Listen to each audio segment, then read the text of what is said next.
이 영화를 볼까? 본 척할까? 여러분의 영화를 해부해드립니다. 안녕하세요. 영상 해부학입니다.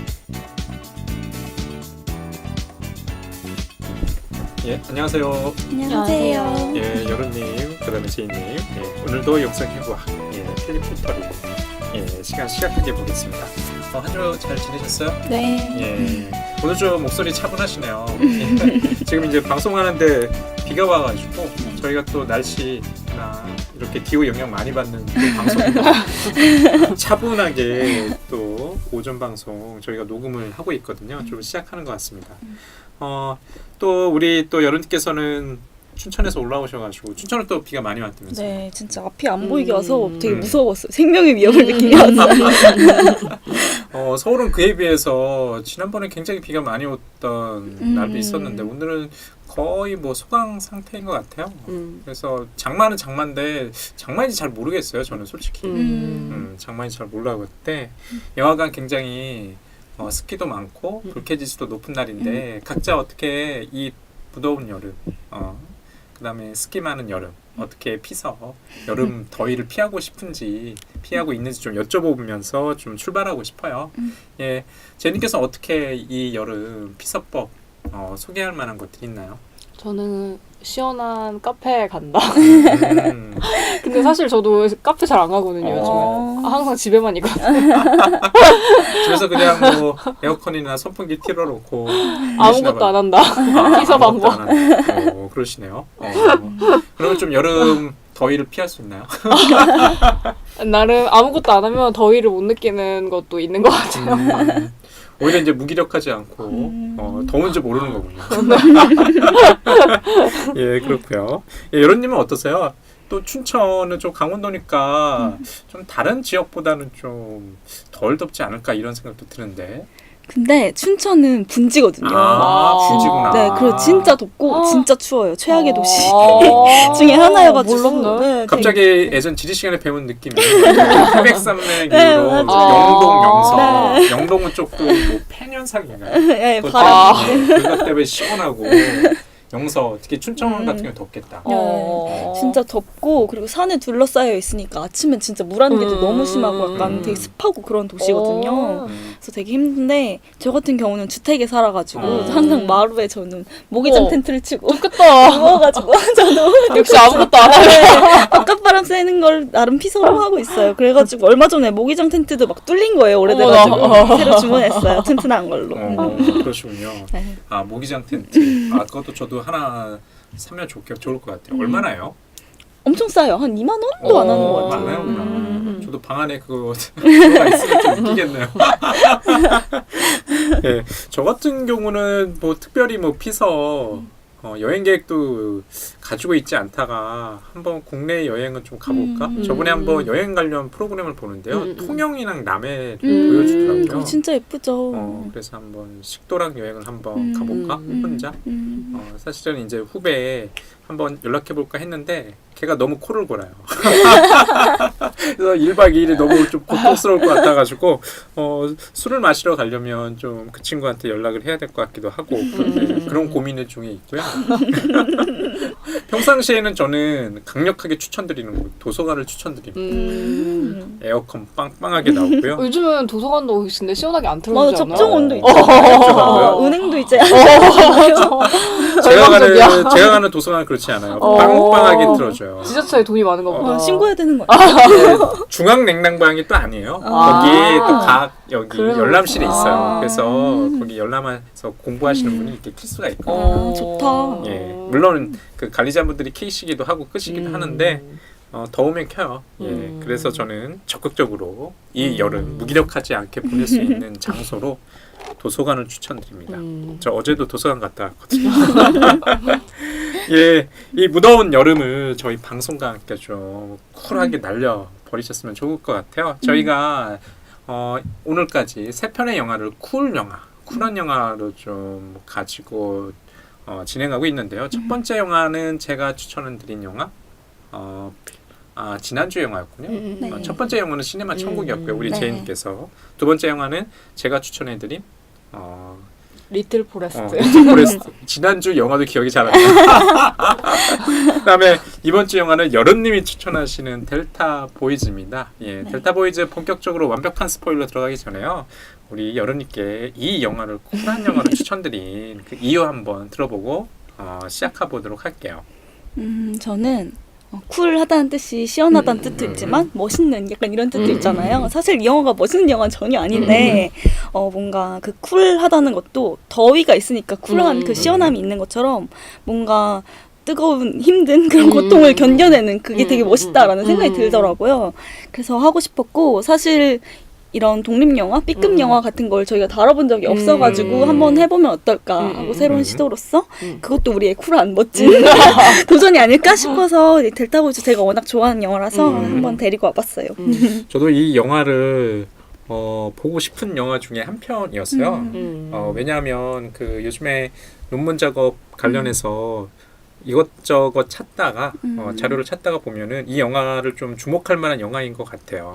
왜냐면 이 영화는 2000 몇 년도인가요? 16년도인가요? 네. 예, 전주영화제에서도 상도 받고 그리고 이런 종류의 영화들이 좀 요새 한국 영화의 한 부분을 좀 마이너리티하게 좀 차지하고 있다는 느낌이 좀 있거든요.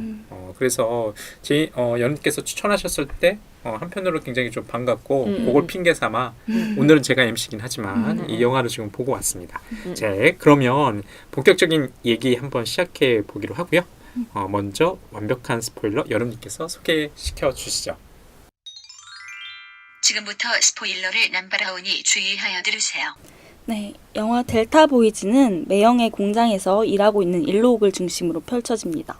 일록은 어느 날에 갑자기 20년 만에 찾아온 친구 예건을 공장으로 맞이하게 돼요.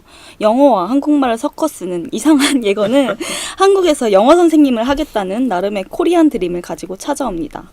하지만 이것도 녹록지 않고요. 이에 대해서 좌절하게 됩니다. 그리고 평소 음악에 대해서 꿈을 가졌던 일록에게 갑작스럽게 남성 사중창 대회 참가를 권고하게 됩니다. 일록은 고민 끝에 멤버를 구하는 공고를 붙이게 되고요.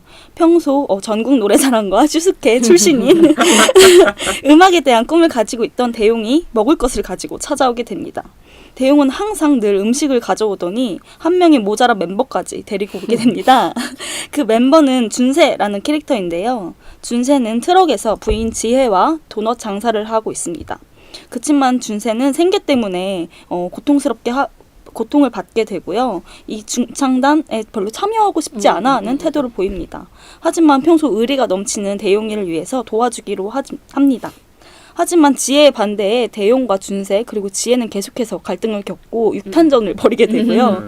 일록 또한 매형의 공장에서 쫓겨나는 신세에도 처하게 되고 또 그로 인해서 일록과 예건이 서로 또 갈등을 겪게 됩니다. 그러던 중에 갑작스럽게 중창대회가 취소됐다는 소식을 듣게 되는데요. 이들은 과연 노래를 완창할 수 있을까요? 이렇게 끝나는 이야기입니다. 예, 여름님께서 그 추천하신 델타 보이즈 잘 이렇게 완벽한 스포일러 줄거리 이야기를 소개시켜 주셨는데요. 이 영화의 이제 중심축은 남성 사 중창 대회에 참고하고자 하는 네 명의 이제 주인공의 이야기예요. 굉장히 좀 단순한 플로 네. 좀 스토리 라인을 가지고 있는 것 같아요. 그래서 이걸 갖다가 여러분께서 아주 길게 소개시켜 주셨는데 이 영화를 뭐 직접 보신 저희 청취자분들도 있을 테고 아니면 그냥 저 영화 뭐야? 라고 이렇게 물음표를 던지시는 분들도 있을 테고 해서 좀 궁금하긴 한데요.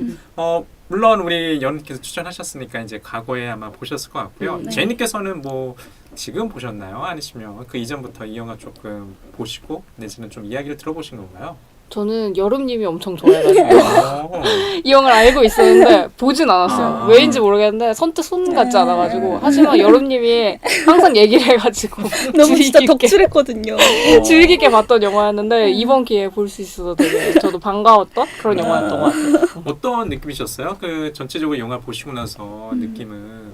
저는 여름님이 이 영화 왜 좋아하지? 진짜요? 그러니까 이 영화 싫은 게 아니라 여름님에게 이런 면이 약간 이런 느낌으로 이런 영화도 좋아하시는구나 약간 이런 느낌이었어요. 근데 남성들이 좀 좋아할 만한 영화 같다는 생각이 들었어요. 저는 좀 이 영화 보면서 마지막에는 주변에 몇몇 인물들이 떠올랐어요. 약간 아직도 뭐 찌질하다고 말할 수 있는 군상들, 그리고 자신의 어떤 욕망과 꿈을 포기하기 싫으면서 뭐 살아가는 이제 몇몇 인간들. 그 중에는 뭐 저도 포함될 것 같긴 한데 그런 얼굴들이 떠올랐거든요. 그러셨군요. 우리 제이님께서는 왜 이 영화를 여러분들이 좋아할까? 쿨한 영화라서. 네, 여러분께서는 이 영화 적극적으로 이제 추천한 이유가 아까 물론 뭐 쿨한 영화로서 이 영화 뭐 멋있다까지 좀 총평을 해주셨는데 그 멋있다가 어디서 오는 건가요? 근데 저는 이 영화를 전주영화제 그 당시에 봐서 그런지 그 대상을 수상했어요. 약간 이런 그 콘텍스트가 되게 저한테 크게 와닿아서 저는 이 영화를 보면 이 영화를 생각하면 뭔가 내가 왜 공부하지? 이 영화를 왜 공부하지? 약간 이런 거에 대해서 고민할 때 늘 약간 힘이 되는 나도 이렇게 뭔가 해낼 수 있어. 이런 희망이 생기는 영화여가지고 되게 좋아했던 것 같아요. 그리고 전 진짜 이 영화 되게 많이 봤거든요. 근데 한두 번 본 게 아니에요. 되게 많이 봤는데 이 같은 해 2016년에 서울독립영화제에서도 이걸 했어요. 내가 남자친구한테 나 영화 너무 좋아한다고 한번 보러 갈 건데 같이 가자 해가지고 간 거예요. 남자친구랑 그때 만난 지가 얼마 안 됐을 텐데 남자친구도 되게 좋아했는데 좀 제이님 반응처럼 당황했어요. 약간 이렇게 당황하긴 했는데 제가 뭔가 코미디 장르를 평소에 안 좋아한다 생각했는데 나도 코미디 장르를 좀 좋아하는구나 라고 느끼게 된 영화여가지고 그래서 더 애정이 가는 것 같아요. 그러셨군요. 그러면 그 당시 이 영화를 전주영화제에서 보실 때는 수상 뒤에 보신 건가요? 아니요. 수상 전에 봤고 아예 이 영화에 대한 사전 정보도 하나도 없고 제가 그때 한국 영화를 하나도 안 봤고 또 코미디 장르 영화를 하나도 안 본 거예요. 그래서 진짜 떠나기 바로 전에 한국 코미디 영화를 하나 봐야겠다 해서 진짜 아예 시놉시스도 안 읽고 그냥 예매를 했었거든요. 근데 너무 재밌어가지고 그런 반전 효과가 저한테 컸던 것 같아요. 그 당시에 좀 관객들은 좀 많이 들어차 있었나요? 네, 그때 GV고 한창일 때여가지고 다 완전 만석이긴 했어요. 굉장히 좀 재미난 경험이셨을 것 같아요. 이 영화가 지금처럼 뭐 수상 경력이라든지 또 고봉수 감독이 인터뷰나 미디어에 어느 정도 좀 노출이 됐잖아요. 그 이전부터 이 영화를 감상하실 수 있는. 그러니까 잘 됐으니까. 잘 안 됐으면 저도 이렇게 맞아. 잘 됐으니까 정말 좋은 것 같아요. 이 영화에 참 이야기 참 많은 것 같아요. 고봉수 감독이 이 영화를 고작해야 제작비 250만 원에 테이크는 9번으로 이 영화를 찍었다는 게 일단 그렇게 이 장편 영화를 만들 수 있구나. 저는 정말 놀랍더라고요. 그러면서 또 한편으로는 스태프나 여기 출연한 연기자들은 정말 제대로 착취. 제대로 쥐어짜가지고 만든 영화. 제대로 쥐어짜서 영화를 이 정도 만들었고 그 영화가 또 질이 괜찮게 나왔기 때문에 상까지 받은 거 아니에요. 제가 또 요즘엔 또 최근에 고봉수 감독의 또 최근작 튼튼이의 모험인가요? 네. 영화 관련 프로그램에서도 튼튼이의 모험 몇 번 소개시켜 주더라고요. 그래서 드디어 이분이 이제 B급에서 조금 나은 B 플러스급 정도로 올라가신 거 아닌가? 이런 생각도 좀 들어서요. 좀 얘기해 보면 굉장히 재미날 것 같아요. 그래서 저는 이 영화를 보았을 때 가장 먼저 이제 눈에 띄었던 게 여기 등장하는 캐릭터들이었거든요. 뭐 강일록, 뭐 일록, 뭐 최대용, 대용, 준세, 뭐 이런 예건과 같은 그 4명의 캐릭터들 있잖아요. 남성 캐릭터. 각각의 인물들 캐릭터를 어떻게 좀 보셨는지 좀 궁금해요. 제이님은 어떻게 그 인물들을 보셨는지요? 저는 예건 씨가 반전이 있을 줄 알았어요. 예건. 그 미국에서 온. 네, 오랜만에 돌아온 친구. 왜냐면 너무 그렇게 보통 한국말이랑 영어를 혼돈해서 쓰시는 의외로 오래 안 살고 2개월 어학연수 약간 이런 식의 설정이 있어가지고 그런 반전이 있을 줄 알았는데 생각보다 그런 게 없더라고요. 캐릭터들 다 자체가 좀 그런 반전 있는 캐릭터라고는 게 없어가지고 극적인 캐릭터가 없고 정말 그냥 어디선가 봤을 법한 예. 그래가지고 좀 그게 좀 다큐멘터리 같은 느낌? 어. 도 들기도 했고 저는 제 기억이 왜곡돼서 그랬는지 그때 여름님이 엄청 이 영화를 좋아했었잖아요. 근데 예. 그래서 얘기를 많이 해줬는데 실제로 이 배우들이 밴드를 하셨다라는 얘기를 제가 잘못 기억하고 있었던 거예요. 그래서 그래요? 제가 아마 여름님이 그렇게 말한 게 아니라 제가 기억을 잘못 입력해서 그런 것 같은데 그래서 이분들이 연기를 하시는데 실제 배우라는 생각이 안 드는 거예요. 그러니까 좀 배우들이 어색해하는 듯한 느낌? 카메라 앞에서 카메라 앞에서. 그래서 괜히 막 사람들이 어색하면 쓸데없는 얘기 진짜 많이 하잖아요. 그런 느낌의 연기인 거예요. 그러니까 그거를 연기를 잘한다고 생각하시는 분도 있을 텐데 저는 그래가지고 이 배우들이 카메라 앞에 이렇게 낯설어 하는 것 같지라는 생각을 되게 많이 했었거든요. 게다가 카메라도 한 대밖에 없었다고 저는 알고 굉장히 좀 이상하네요. 저도 그 예건 역할을 맡은 그 이용빈 씨, 이 배우가 저는 교포인 줄 몰랐거든요. 실제로 이분은 교포더라고요. 근데 아주 미국이나 이렇게 외국에서 오래 살다 온 분들이라기보다는 지금 제이님께서 잘 말씀하신 것처럼 아예 살지 않았거나 그런 캐릭터인 줄 알았어요. 미국 교포 치고는 한국말을 너무 잘해. 한국말을 너무 잘해서 저는 글쎄 좀 어색하더라고요. 근데 실제로 이분은 고등학교 2학년 때 그 이민을 가셔가지고 한 10년 이상 미국에서 이제 거주하셨더라고요. 아마 그 이유도 있는 것 같아요. 그러니까 뭐 초등학교나 좀 어린 나이에 갔으면 더 외국인 교포다운 캐릭터가 나오지 않았을까? 왠지 좀 그게 뭐랄까 좀 이렇게 어긋나 있다는 좀 느낌들이 좀 있었던 것 같아요. 저는 개인적으로 가장 눈에 띈 캐릭터는 그 대웅이라는 캐릭터였거든요. 그 생선 가게 하면서 남성 사중창대에 참가하겠다고 그 포스터 들고 와가지고 그게 굉장히 이상하더라고요. 게다가 또 이 겉에서 풍기는 이 외모 있잖아요. 코수염에 머리는 김병지 머리. 김병지 컷. 그리고 항상 보면 양복을 입고 와. 정장을 입고 오는데 너무 답답한 거야. 이게 여름이 배경인 것 같은데 자기의 내면에서 끌어오르는 이런 욕망과 겉에서는 이렇게 꽉 조여오는 그 복장들이 굉장히 좀 언밸런스하게 느껴져가지고 좀 돋보이게 만들더라고요. 그래서 저는 실제로 이 4명 배우 중에는 그 생선 가게 하시는 이 배우가 눈에 띄었거든요. 여름님께서는 어떤 캐릭터가 좀 주목할 만한 캐릭터고 좀 의미 있는 캐릭터라고 생각하시는지 좀 궁금해요.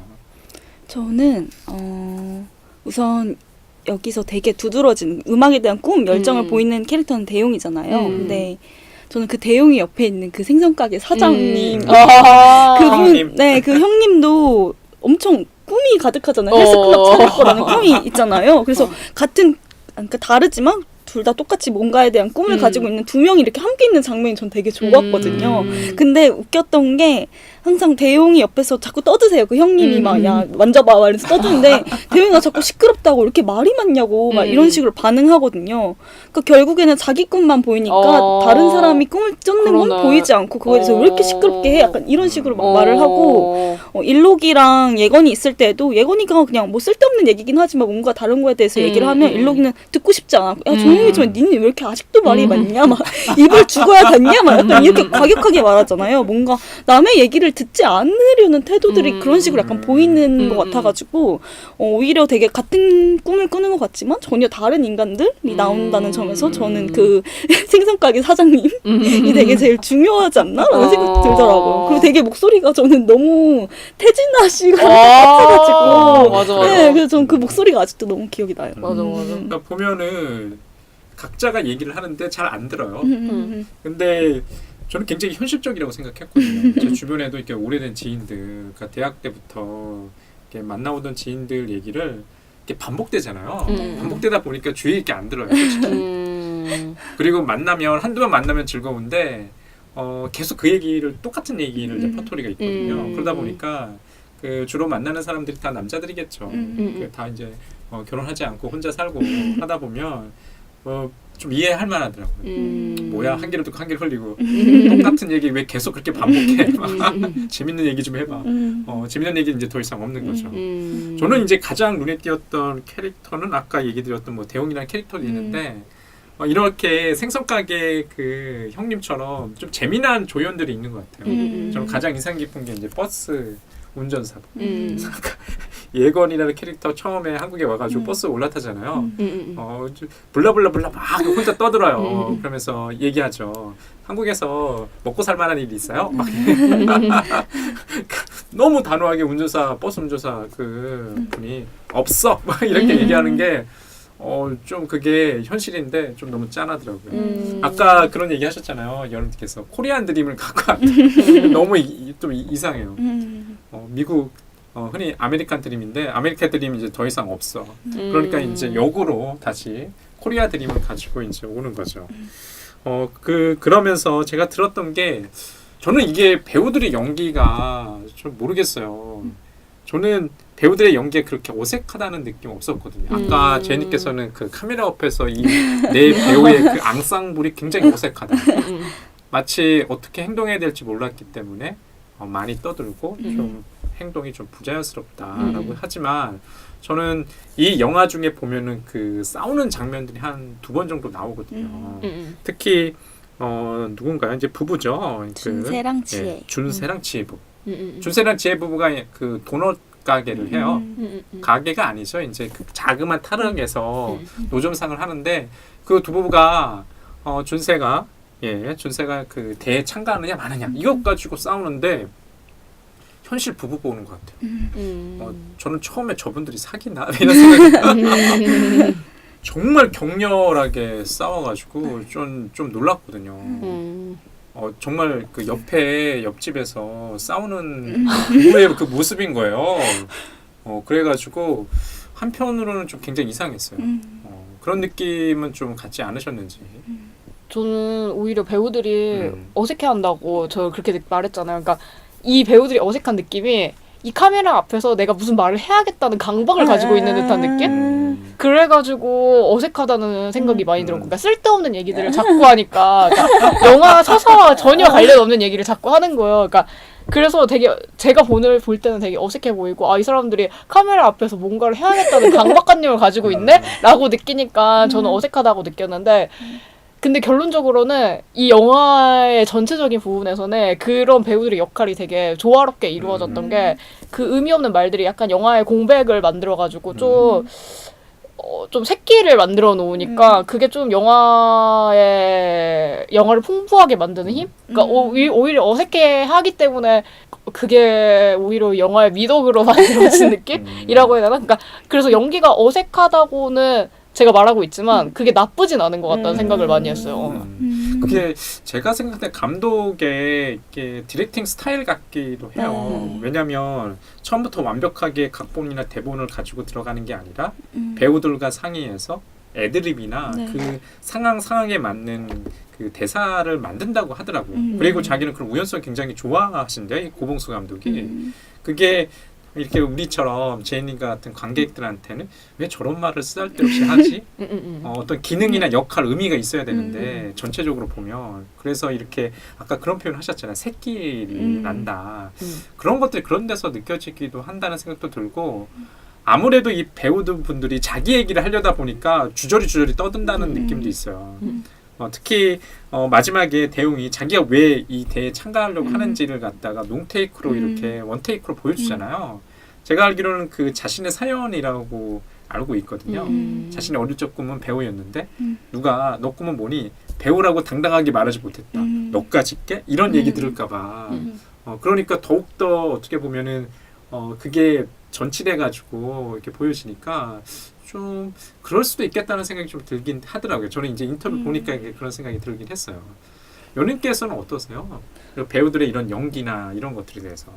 저 같은 경우는 그런 제이님이 말씀하신 것처럼 그런 새끼라는 이 영화의 매력 포인트 때문에 이 영화를 좋아하는 거여서 그래서 오히려 뭔가 진짜 구도를 완벽하게 짜고 찍은 장면들이 있잖아요. 그런 장면이 너무 돌출되어 있어서 너무 과하다고 오히려 그게 느껴지는 거예요. 원래 어떤 장면이 원래 대부분의 영화는 그렇게 구도를 짜는 게 정상적이고 필요한 말만 하는 게 정상적인데 특히 그런 장면들은 대부분 일록이 자기를 자학하는 장면들이더라고요. 그게 되게 좀 당황스러웠어요. 갑작스럽게 그 진짜 그냥 자신의 모습을 보여주는 것도 아니고 그 거울로 막 자신의 뺨을 때리는 네. 장면을 보여준다던가 그런 야구장에 가가지고 야구공을 직접 맞는 장면이라던가 그런 게 뭔가 구도가 짜여있는 장면이 갑작스럽게 등장하니까 더군다나 왜 저렇게까지 자학하지? 그런 티를 안 냈는데 약간 이런 심리적인 그 흐름도 잘 이해가 안 가서 그건 되게 과하다 오히려 이렇게 느껴지더라고요. 그래서 이 영화가 진짜 다른 영화랑 너무 다르게 느껴지는 포인트였던 것 같아요.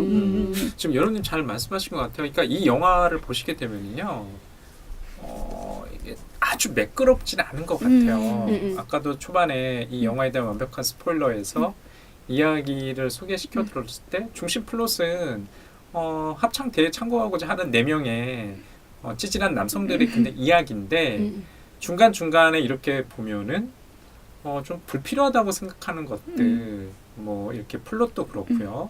아니면은 촬영과 편집 때문에 발생하는 이제 감정선들이 있거든요. 그래서 제가 아까 얘기 드렸던 싸움 그 장면들도 너무 격하게 많이 들어갔다는 생각이 드는 거예요. 저렇게 많이 들어갈 게 아닌데 저 두 부부의 그 싸움이라든지 아니면 이렇게 선후배잖아요. 대웅과 준세가 그 관계도 잘 모르겠어요. 맞아. 왜 이렇게 뭔가 빛을 줬나? 아니 뭐 아까 뭐 슈퍼스타 K인가요? 아니면 전국 노래자랑 아니 뭐 한 두세 번 참가한 거 가지고 그거가 왜 그렇게 이 둘 관계가 그렇게 애증 관계처럼 보이잖아요. 준세가 그 선배한테 대웅한테 얻어맞고 이제 됐지? 나 갈게 이렇게 하는 게 저는 주변에서 볼만한 장면이에요. 맞아, 진짜 현실적이죠. 주변에 볼만한 장면이거든요. 그 싸울 때 그렇게 싸우거든요.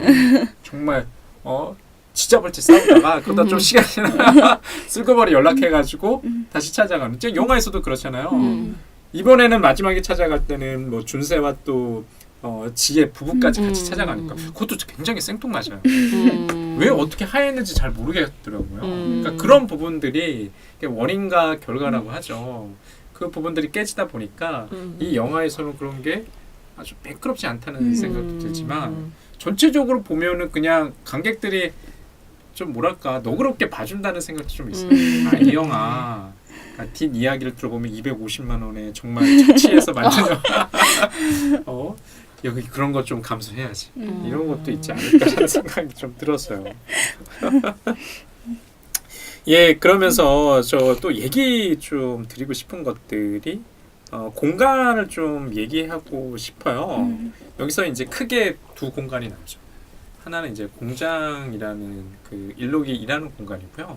그 다음에 한 중반 이후부터는 옥탑방을 주구장창 보여주거든요. 두 공간에 대해서 좀 얘기를 드리고 싶은데 이 공간에 대해서 어떻게 좀 보고 느끼셨는지. 저 같은 경우는 영화가 처음에 시작할 때 일록이 공장의 문을 열면서 이렇게 시작하거든요. 저는 시놉시스 없이 영화를 봤기 때문에 그 장면이 너무 웅장하게 느껴지는 거예요. 거기서 나오는 굉음이라고 할까요? 그런 사운드나 그리고 어두운 걸 열어젖히니까 빛이 이렇게 확 들어오는 장면에서 그래서 이 영화가 이런 식으로 전개될지 몰랐기 때문에 이 영화가 되게 뭔가 단단히 마음을 먹고 시작한다. 약간 이런 느낌을 많이 받았어요. 근데 그런 내용은 아니지만 어찌됐든 그런 공장이라는 공간이 주는 그런 폐쇄적인 그런 느낌이 되게 강하다 라는 생각이 많이 들었거든요. 계속해서 외부의 사운드가 계속해서 들리고 그리고 일록이 집이 있는 게 아니라 그 공장에서 먹고 자는 걸로 나오더라고요. 그래서 그 공간이 너무 답답하게 그려지는 장면이 있었는데 오히려 대용이 먹을 걸 사들고 오면서 그 장면이 약간씩 열린다? 그 공간이 다른 사람들이 또 들어오게 되고 그래서 뭔가 열린다라는 생각을 많이 했는데 오히려 그 공장에서 쫓겨나는 거긴 하지만 쫓겨나서 옥탑방이라는 공간으로 이동을 하는 게 열린 공간으로 확 이동을 한다라는 생각이 많이 들더라고요. 그래서 그 4명이 오합지졸 그 4명이 만나서 옥탑방이라는 그 햇빛이 완전 쨍하게 내려지는 전혀 다른 어두운 게 아니라 빛밖에 없는 그래서 오히려 고통스러운 공간에 놓이게 되면서 오히려 그 떼약버스를 그대로 자기가 감내할 다짐을 한다고 해야 하나? 그런 모습들이 나오는 것 같아서 그 공간의 변화가 되게 중요하다는 생각을 했고 그래서 또 둘이 그 넷이 진짜 이제 하기로 하자라고 마음을 먹고 나서 연습하는 거 되게 빠르게 지나가잖아요. 그때도 옥탑방에서 더우니까 옷을 그냥 벗고서 이렇게 연습을 하는 장면이 나오는 게 그런 공간의 이동에 얼마나 이들에게 어떤 영향을 줬는지 어떤 심리를 보여주는지를 보여주는 게 그 우통을 벗은 그 장면에서 저는 살펴볼 수 있었던 것 같아요. 참 저희가 그 공장은 그렇게 좀 낯선 공간일 수 있을 것 같아요. 그러니까 초반에 이 영화에서 보면은 일록이 출근할 때 그 자신의 매형이죠. 매형 공장이에요. 네. 거기서 알바를 하는 거죠. 그러니까 계속 반복적으로 좀 보여주더라고요. 네. 그래서 보면은 일록도 자신의 친구가 문득 찾아오긴 했는데 예건의 그런 제안 합창대 한번 참가해 볼래? 근데 솔직히 예건 그렇게 진지하게 말한 것도 아닌 것 같아요. 제가 이 영화 보면 그냥 한번 쑥 던져본 건데 덥석 잡은 거죠. 덥석 이제 일록이 잡아가지고 거기를 탈출해서 간 곳이 또 뭐 좋은 곳이라기보다는 우리 연우님께서는 좀 개방적인 공간이라고 얘기하셨죠. 옥탑방이잖아요. 근데 옥탑방 저 살아본 적은 없는데 그 살아본 예전에 어릴 때 살아본 친구나 이게 후배 얘기 들으면 여름엔 정말 덥다면서 겨울엔 정말 춥고 최악의 주거 공간이라고 이제 얘기를 하긴 하는데 그러다 보니까 그 공간에서 4명의 남성이 이렇게 이게 뭐랄까 우통을 벗고 이렇게 부딪히는 게 정말 덥겠다. 열기가 풀풀 이렇게 풍겨 오더라고요. 저는 그것조차도 굉장히 좀 무력해 보인다는 생각은 좀 있었어요. 기본적인 상수도, 그 수도꼭지도 제대로 설치되어 있지 않잖아요. 옆에는 또 옥상에 그 밭이 있어요. 그것도 굉장히 좀 이상하더라고요. 근데 그 사람들은 그런데 먹는 음식은 라면이야. 라면은 어떻게 보셨어요? 라면 먹고 싶다. 그래요? 저는 정말 지루하게 라면 보이더라고요. 난 그렇게 라면을 저렇게 지루하게 왜 보여줄까라는 느낌도 있었거든요. 그 일록이라는 캐릭터는 항상 라면을 끓이는데 그 옆에 있는 친구 예건은 항상 투덜투덜하잖아요. 김치도 없냐? 라면 참 잘 끓이는데 뭐 하면서 토를 다는데 그러면서 먹어요. 이런 것도 조금 보였고 그래서 주인공들에게 적나라하게 그런 캐릭터들을 좀 보여주지 않나? 그런 생각도 들었어요. 그러면서 또 물어보고 싶은 게 이 영화 좀 음악 영화라고 볼 수 있잖아요. 네. 지금 제리코? 제니께서 그 제리코 한번 찾아보셨나요? 아니요, 여기서 들은 걸로 만족했는데. 원래는 이 팀 이름이 델타 보이즈인데 이것도 실제 있는 그 그룹 델타 리듬 보이즈라는 그 사중창 그 미국의 뭐 합창단인가 봐요. 저도 이제 유튜브에 한번 찾아봤거든요. 이 그 노래 그 곡들이 이제 찾아보시면 있어요. 그냥 제리코의 몽곡 좀 재미났던 게 그 밑에 보시게 되면 또 네티즌이 이 영화를 보고서 댓글 달아놓은 것도 있던데 그만큼 이 영화 속에서 그거 왠지 제 남자친구 같은 느낌이야. 합창단을 준비하면 우리가 생각할 때는 노래 연습하는 거 보여줄 법한데 보여주지 않는다. 그것도 좀 이 영화에서는 좀 특별한 지점인 것 같아요. 어떻게 보셨는지? 저는 이 영화를 계속 보는 내내 대체 노래는 언제 하나 라는 생각이 계속 드는 거예요. 그러니까 이 사람들이 노래를 잘해야지 지혜도 확인받잖아요. 얼마나 잘하는지 보자. 잘하는 거 보고 내가 응원하겠다 이렇게 말하는데 저도 그런 마음이었거든요. 노래를 잘하는데 만약에 실력이 있는데 잘 안 되는 거면 되게 안타까우니까 더 응원하고 싶은 마음이 커지잖아요. 근데 노래를 잘하는지 못하는지를 보여주지도 않는데 이 사람들이 돈을 벌 것인가, 음악을 계속할 것인가 이런 고민을 한다는 것 자체가 되게 아이러니하잖아요. 근데 하지만 오히려 노래를 부르는 모습을 안 보여주니까 좀 관객들이 반사적으로 그냥 얘네는 어른이 잘하겠지 이런 식으로 반사작용으로 약간 음악을 계속 했으면 좋겠다라는 생각이 저도 모르게 들더라고요. 근데 그게 되게 이 영화의 매력인 게 어떻게 보면 보험이래. 그거 뭐라고 하지? 돈 빌려주는 거? 대출할 때도 뭔가가 있어야지 우리가 보통 돈을 빌려주는데 아무런 담보 없이 우리가 이들을 응원하게 만들게끔 하는 게 조금 이 영화의 매력이라고 해야 되나? 그런 게 되게 재밌더라고. 그러니까 이 사람들이 뭐 가진 것도 없고 어떻게 보면 4명이 딱 그냥 봐도 뭐야 저 사람들 약간 이런 생각이 드는 그 여중생들 반응처럼 더러워 맞아 그런 반응을 가질 법한 인물들인데도 불구하고 우리가 이 사람들을 응원할 수 있게 만드는 힘이 뭘까라고 했을 때 노래를 안 보여주는 것 같거든요. 그러니까 정말 순수하게 이 사람의 열정만을 응원하는 듯한 느낌이 드니까 되게 그 지점이 이 영화가 되게 매력적인 포인트가 아닐까라는 생각을 많이 했던 것 같아요. 그러니까 이 영화에 대해서 저도 이제 그런 궁금증은 들었거든요. 계속해서 합창대에 참가한다고 하는데 노래 연습은 안 하고 노래 연습 전까지만 보여주는 거예요. 용각산 먹는 거밖에 기억 안 나. 노래 연습 전까지 보여주고 갑자기 용각산 하니까 생각나는 게 공원인가요? 네.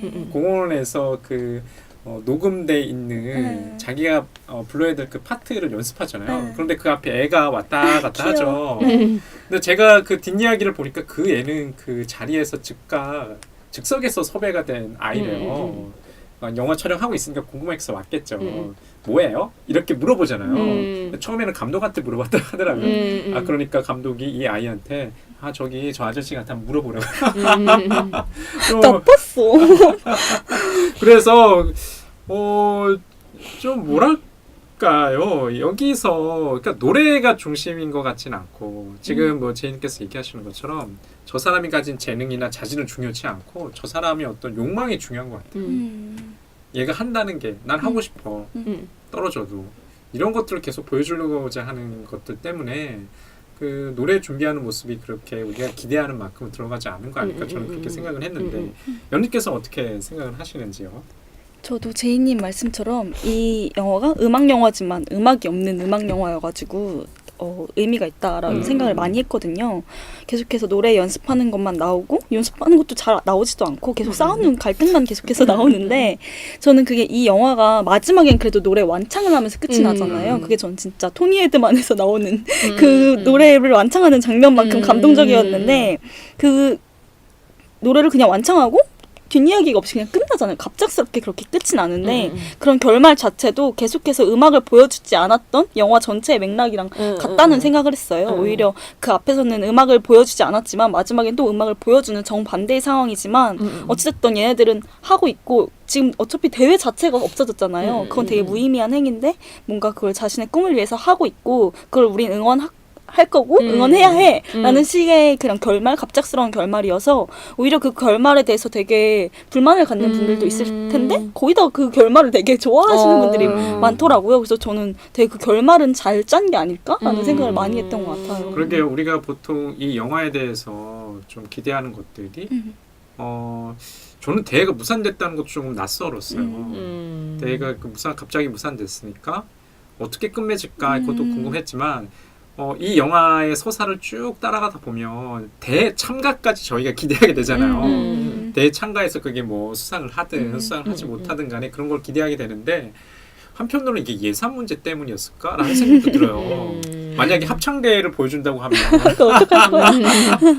그 섭외 내지는 그 비용을 어떻게 할 거며 그러다 보니까 현실적인 제약 조건 때문에 그런 식으로 그 봉합한 게 아닐까라는 생각도 들었고 또 두 번째로 제가 드는 생각은 이 영화 어찌됐든 코미디 영화잖아요. 코미디 영화다 보니까 너무 이 캐릭터들에 대해서 밀착하는 것을 갖다가 감독이 원하지 않는 것 같아요. 왜냐면 저희가 어떤 코미디를 보고서 박장대소하려면 어느 정도 좀 거리가 있어야 될 것 같다는 생각들이 들어요. 아까 제가 보면은 여기 등장하는 주인공들 특히 남성 캐릭터가 제 주변에도 어디서 봤을 법한 캐릭터임에도 불구하고 거리를 떠야 그 좀 웃음이 발생하는 것 같거든요.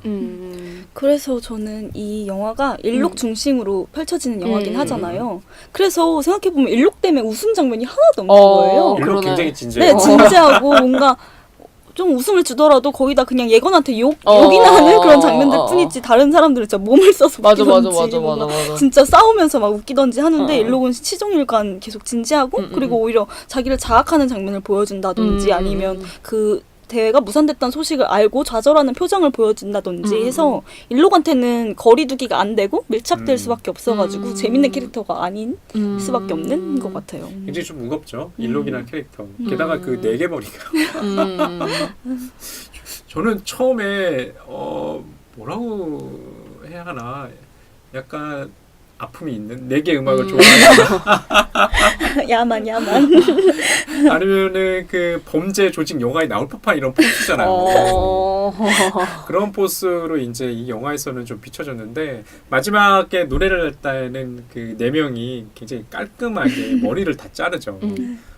그것도 굉장히 큰 선택이긴 한데 그래서 보면은 대용이라는 캐릭터 그다음에 예건이라는 캐릭터가 좀 우스운 인물로 이렇게 그려지고 나머지 인물들은 너무 진지해요. 생활 속에서 볼 수 있는 인물들이기 때문에 이 영화 계속 코미디 장르에 위치시켜야 할 것 같긴 한데 어디서 이제 웃음이 유발될까? 저는 그런 면에서 계속 대용이라는 캐릭터만 재미났거든요. 대용이라는 캐릭터 코스의 오메 김병지 머리 게다가 몸은 아저씨 예, 거기서 이제 오는 저것들이 있었던 것 같아요. 예, 그렇습니다.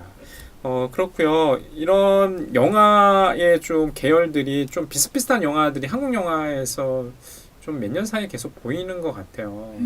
저는 이렇게 영화를 쭉 보다 보면 혹시 뭐 청취자 여러분들이나 여기 여름님이나 제이님이나 그렇겠지만 약간 B급 정서를 가진 그런 인물들의 영화 많잖아요. 근래 그런 영화 뭐가 있었어요?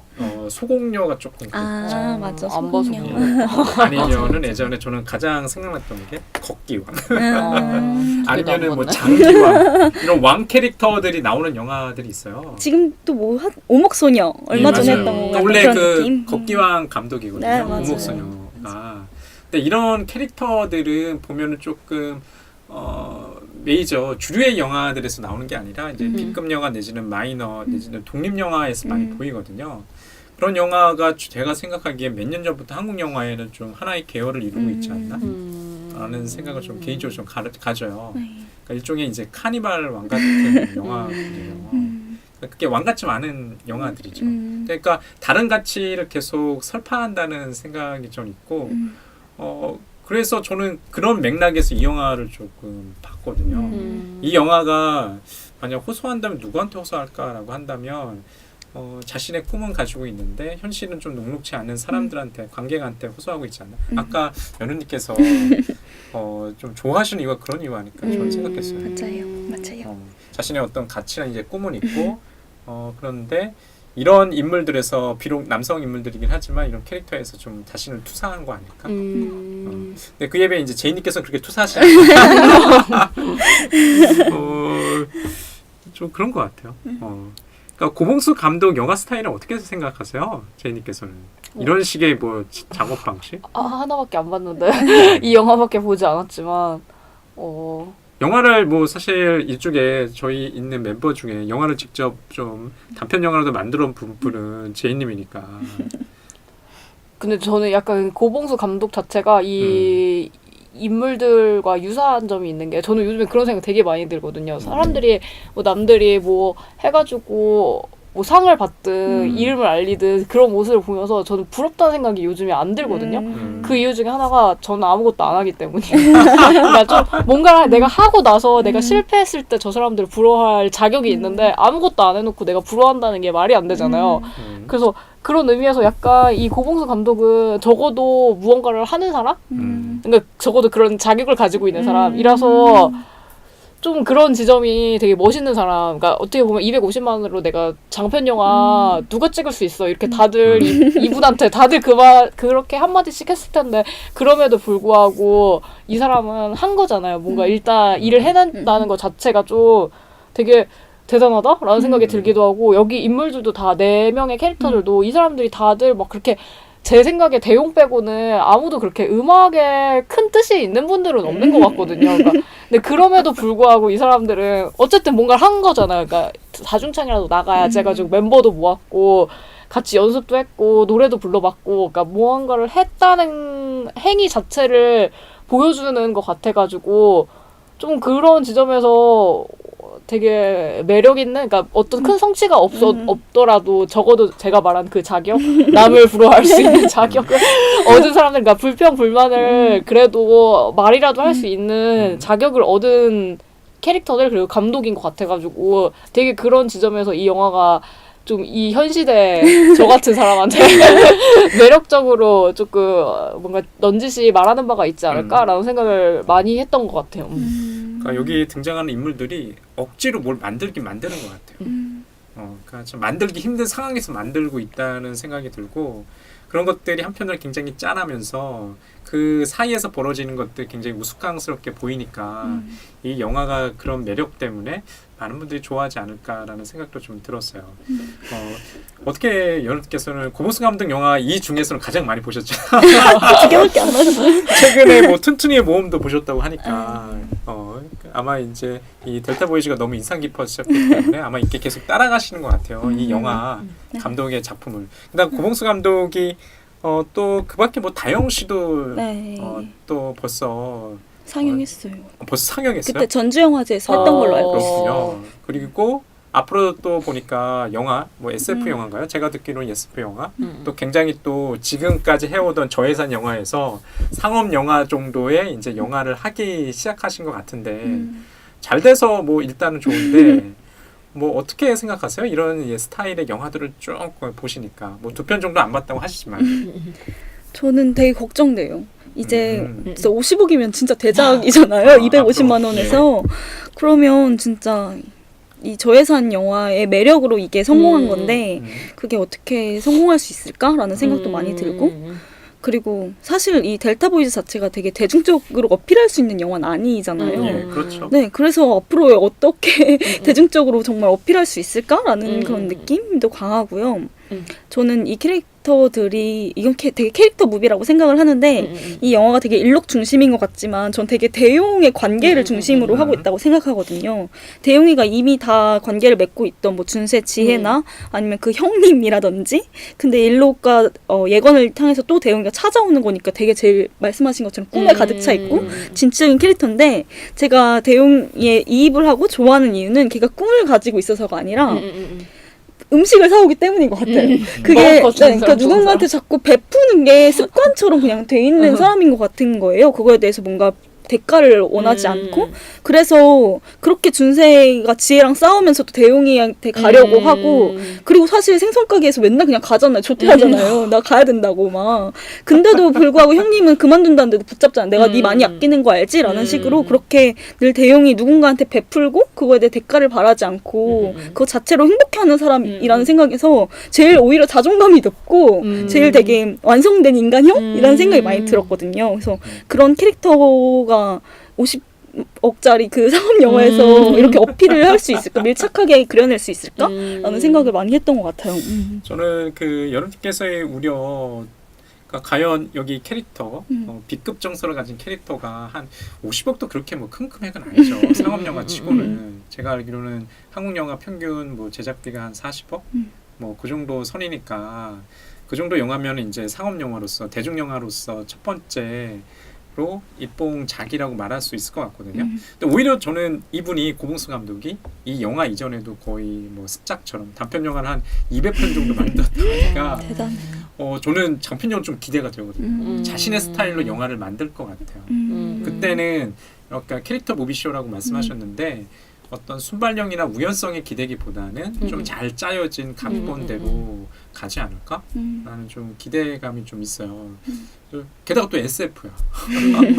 SF 그 쉽게 도전할 수 있는 장르는 아닌 것 같아요. 한국 영화에서는. 왜냐면 저는 개인적으로 SF를 굉장히 좋아하긴 하는데 궁금해요. 갑자기 SF 하니까 또 장준환 감독의 지구를 지켜라 갑자기 머릿속에 그런 느낌이거든요. 분명히 재능 있는 감독이고 고봉수 사단에 속해 있는 배우들이 빛을 보는 것 같아서 개인적으로 굉장히 흐뭇합니다. 왜냐면 완신 고진감래잖아요. 고생 끝에 낙이 왔으니까 얼마나 맞아요. 좋아요. 만약 이런 결과물도 없었으면 정말 슬펐을 것 같아요. 250만 원 받고 이 영화의 완성은 결과물이에요. 맞아, 그러네. 결과가 나왔어요. 맞아. 예, 정말 축하드립니다. 고봉수 감독 이하 배우 여러분. 예, 오늘 쿨한 영화 여름에 추천하신 델타 보이즈 좀 얘기 나눠봤고요. 마지막 필터링입니다.